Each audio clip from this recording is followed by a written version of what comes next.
many wins, they know the shit. They was hating, know they sick, acting like they know me. Cause I'm going big, going big. Everywhere I go, they know the click. Way too many wins, they know the shit. They was hating, know they sick, acting like they know me. Cause I'm.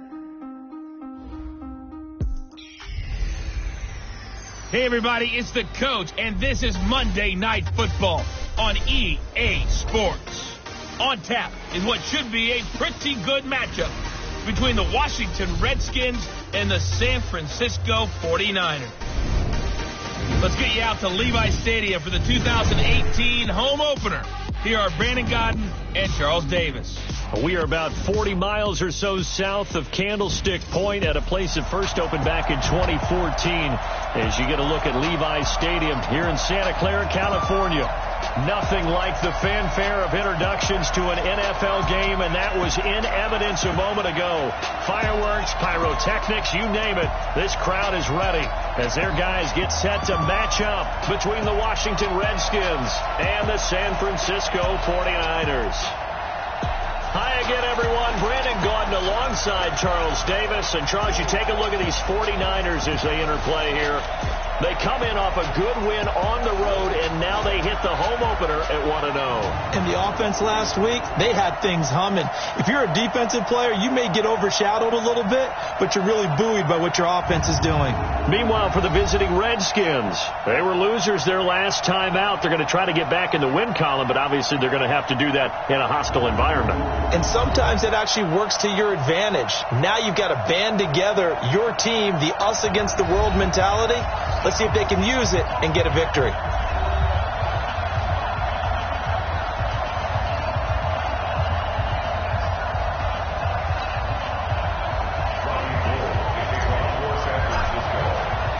The first game's out of the way. Time to buckle down for the long season ahead, and we're off in week 2. That's fielded in the end zone. And he'll elect not to return this one, so they'll bring it out to the 25 on the touchback. So out comes the Redskins offense now onto the field. They'll be led out by a first-round pick in 2019 from Ohio State. It's Dwayne Haskins. Okay, I thought there was something to build on in last week's game by his performance. I thought he played fairly well overall. The numbers won't knock your socks off. 2 touchdown passes and an interception. The bottom line, though, they lost. Yeah. How does he eliminate that one interception, continue to take care of the ball, and maybe increase the number of times he puts the ball in the end zone with a receiver? They go play action here on first down, and that will be incomplete. Would have been a big hitter if they had connected. Instead, it's second down. And here a look at the offensive starters for the Redskins. So let's all work together on this one because it's natural to just watch the football. I want all of us to watch the center of this offensive line, the center and the 2 guards. They've got to be able to control the point of attack, and they didn't do such a good job on that last play. Plenty of opportunities to redeem themselves. They'll have to take nowhere to escape, and he goes down. Quan Alexander coming in hard there on the blitz, and he gets him 7 yards behind the line of scrimmage. Brandon, if I'm an offensive coordinator and I see an all-out rush like that, I file it away because I'm going to use their aggressiveness against them as this game goes on. I'm going to hit them with a screen soon.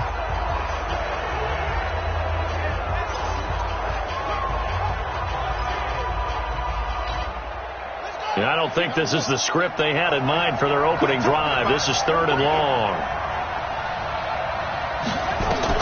Now Haskins, 3rd and long. He's going to let this one go deep, and that'll be incomplete. Well, they took their shot all right, but it comes up empty, and it's 4th down. But that certainly looked like something that they discussed all week in practice getting ready for this one. Take the big shot right out of the gate. At worst, you'll open up the defense a little bit, loosen them up, have them back on their heels.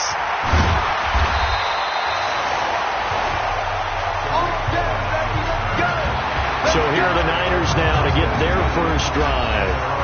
And leading them, Charles, their quarterback, their field general. And what's a quarterback's best friend? Balance? I think you're right. I agree with you. You know, a lot of guys would say great receiver, right? A terrific offensive line.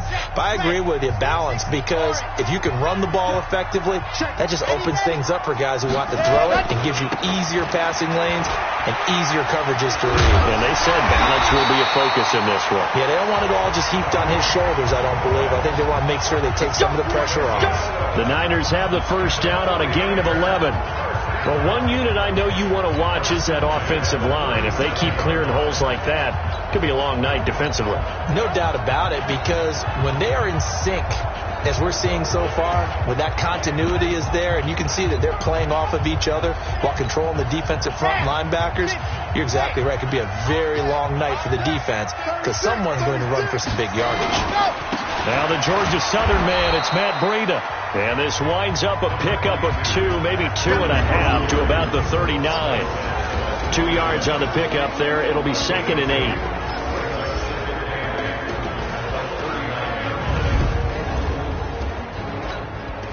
The last run got a couple. Here's 2nd and 8.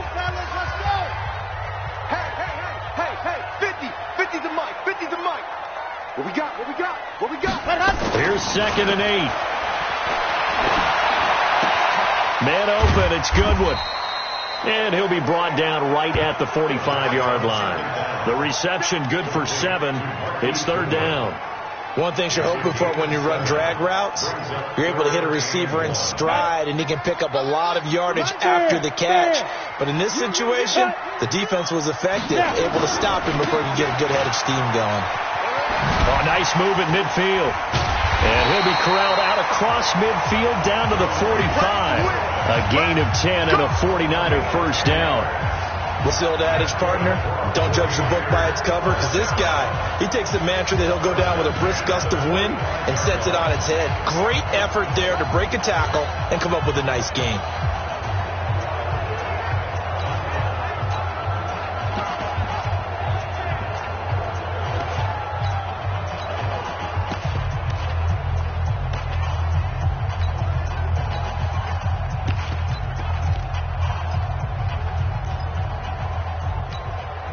In Washington territory now. Here's 1st and 10 at the 45-yard line. And with the play clock about to expire, Kyle Shanahan's going to use a timeout. They'll have 2 remaining as we step aside here in this first quarter. Let's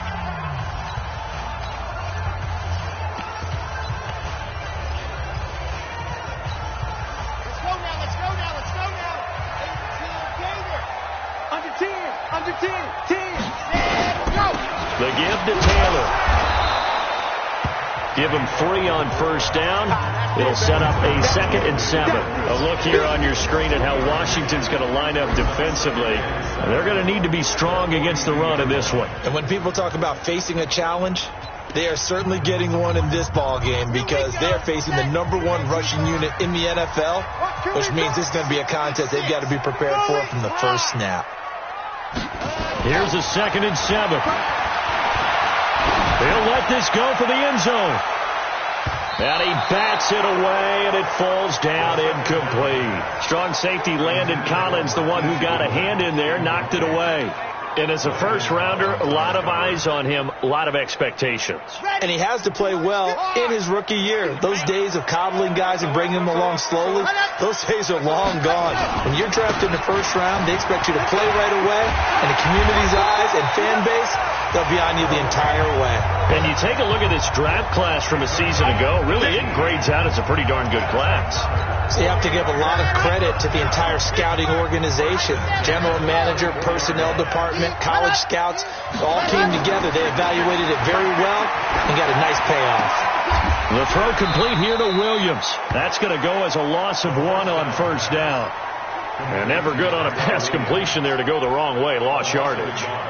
No, for some reason it seems to work better when you throw it downfield or you move the ball downfield running it that way, doesn't it? But in this case, if you're the defensive guys, you're energized, executed well, and you caused a lost yardage play. That's going to feel good and look great in film.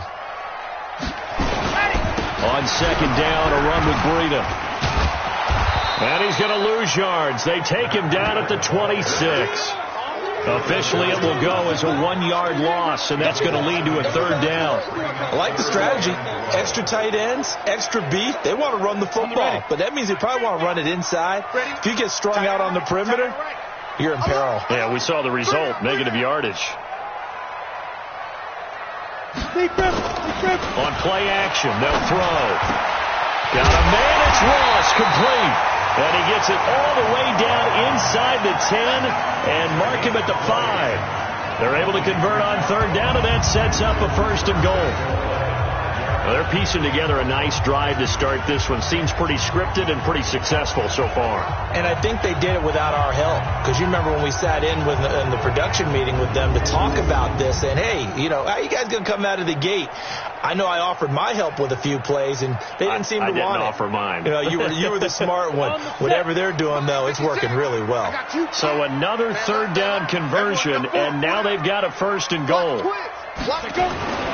On 1st down, here's Breida. And he'll take this into the end zone for a San Francisco touchdown. Matt Breida, his 2nd touchdown on the season. And they are able to strike first here on their opening drive. They scored the most points of anyone on opening weekend, and now 1st quarter touchdown here. And while there's no guarantee that all the points they scored in opening weekend are going to hold up and be the average all year long, they're certainly starting to set that type of a pace. And what you do with that is you put in the heads of all of your opponents, we've got to really be ready on defense because these guys know how to put the ball in the end zone. You think they can keep piling on the points like this? I think they can if they're prepared to adjust and adapt because they won't see the same defenses week in and week out. Gold able to tack on the extra point, and that makes the score 7-0. So that one a long 11-play drive, and it was Matt Breida who had the touchdown run to put an end to it.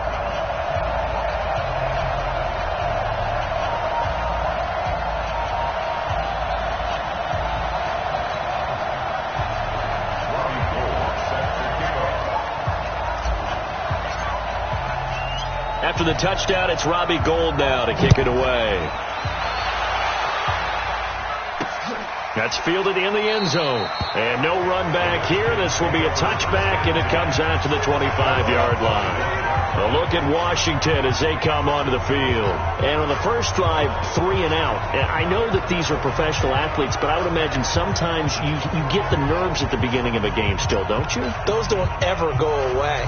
And typically what I've heard from guys and what I remember from playing, if you don't have nerves at the start of a game, it's not going to be a great day for you. You're not really ready to play. So finding a way to harness those nerves and not let them affect you in a negative way, that's what all the guys are looking for. And he'll get this from the 25 to the 30 for a pickup of 5. Well, look now at our starting defense.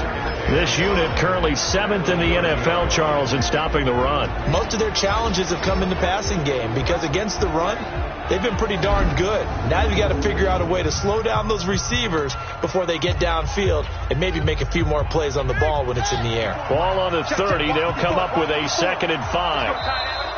And now whistles and a flag, and I think we got a jump here. Defense. And the movement there coming from the middle of the line. And you understand he wants to get off the ball quickly, but the ball's right in front of him. He has to watch it move first. After the penalty, a fresh set of downs. It's 1st and 10. Following the penalty, it's Geis. And he'll lose yardage. Brought down at the 32. That's going to wind up a loss of a full 3 yards on 1st down. Plays like we just saw there, that's why they're up right now. And the defense, they're doing their job. Yeah, it starts with the guys up front. So when you talk with GMs who are putting together a team, a lot of them say we're going to build from the inside out because if you control the line of scrimmage, you control the rest of the ball game, and that's what we're seeing here.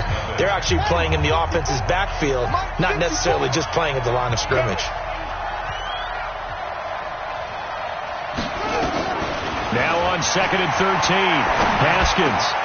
He's got a man open. It's Cameron Meredith.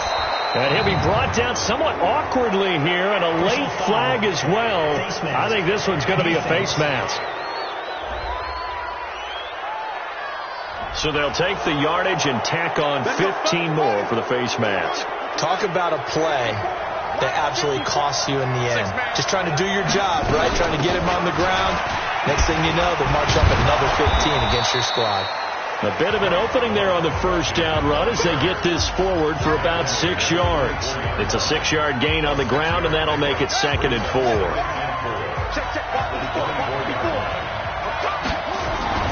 From the 24, Haskins, and he finds the tight end, Reed. And able to get him down, but he does reach the 5. 19 yards to pick up there. Move the chains. His position, and he's listed as a tight end, but he certainly doesn't run like one. And that's what we're seeing more and more coming into the league. Those guys who can run, make plays after the catch, and gain that additional yardage. And using that speed there to turn it into a pretty nice little gain.